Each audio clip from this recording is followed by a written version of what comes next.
গোষ্ঠী হায়াত তাহরির আল শাম HTS এর প্রধান আবু মোহাম্মদ আল জোলানি, যিনি এখন আন্তর্জাতিক আলোচনার কেন্দ্রে।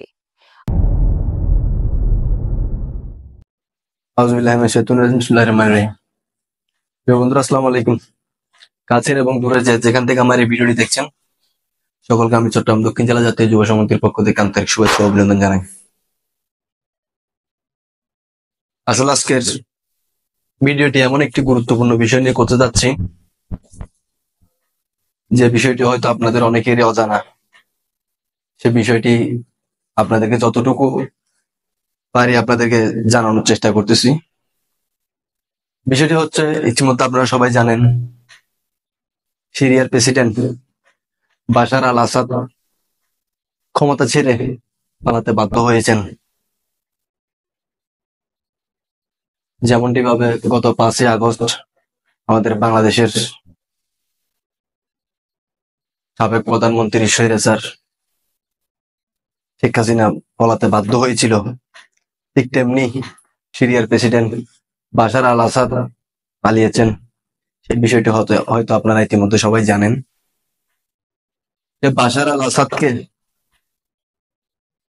পালানোর জন্য যে বাধ্য করেছেন তাকে হয়তো অনেকে চেনেন না। যে সিরিয়ার প্রেসিডেন্টকে পালানোর বাধ্য করার মধ্যে যে মাস্টার মাইন্ড ছিল, তার নাম আবু মোহাম্মদ আল জোলানি। তাকে হয়তো অনেকেই চিনেন না, হয়তো আমরাও চিনতাম না। গতকাল বাশার আল আসাদ পালানোর পরেই আলোচনায় আসে।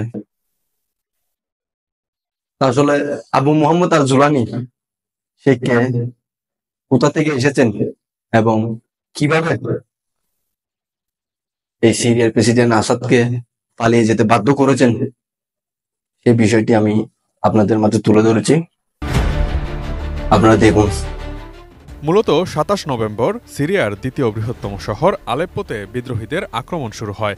কারণ হিসেবে বলা হয়, বিদ্রোহী নিয়ন্ত্রিত অঞ্চলে সিরিয়ার সরকারি বাহিনীকে হটিয়ে দিতেই আক্রমণের সূত্রপাত। সরকারি বাহিনী পিছু হটায় দ্রুতগতিতে অগ্রসর হতে থাকে বিদ্রোহীরা। এরপর 1 ডিসেম্বর আলেপ্পোর কুর্দি যোদ্ধাদের দখলে থাকা কিছু সংখ্যাগরিষ্ঠ কুর্দি এলাকা বাদে বাকি অংশ নিজেদের দখলে নেয় বিদ্রোহীরা। 5 ডিসেম্বর চতুর্থ বৃহত্তম শহর হামা দখল করে তারা। আর 7 ডিসেম্বর আসাদ সরকার নিয়ন্ত্রিত রাজধানী দামেস্ক ঘেরাও করে অভিযান শুরু করে বিদ্রোহীরা।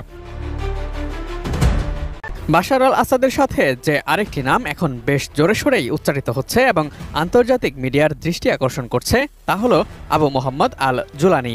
আসাদ সরকারের পতনের মাত্র 2 দিন আগেই গত বৃহস্পতিবার CNN-কে দেওয়া এক সাক্ষাৎকারে জোলানি সিরিয়ার ভবিষ্যৎ নিয়ে তার দৃষ্টিভঙ্গি বিস্তারিত আকারে তুলে ধরেন। সেখানে তিনি প্রথমবার তার আসল নাম আহমেদ আল শারআ নামে নিজেকে জনসমক্ষে পরিচয় দেন।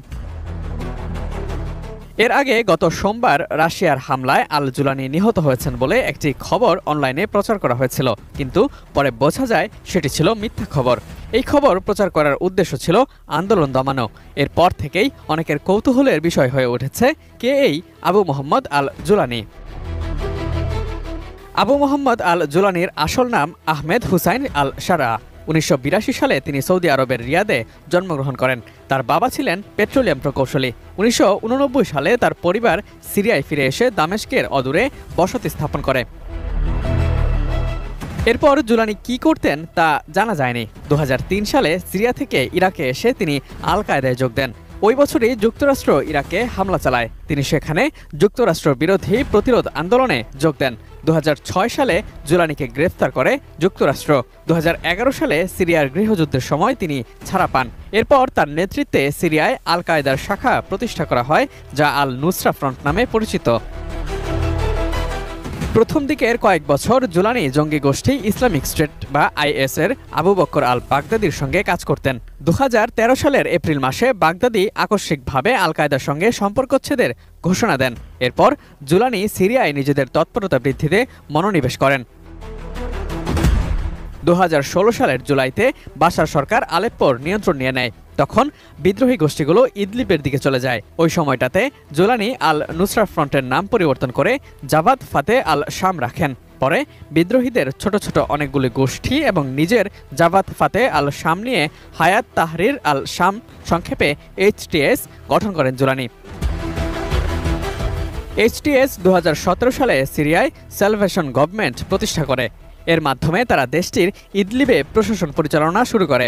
তবে অধিকার কর্মী, সংবাদ প্রতিবেদক ও স্থানীয় পর্যবেক্ষকদের মতে সিরিয়ান স্যালভেশন গভর্নমেন্টও কঠোর হাতে শাসন কাজ পরিচালনা করে এবং বিরোধী মতকে সহ্য করে না। আপনারা এতক্ষণ ভিডিওটি দেখেছেন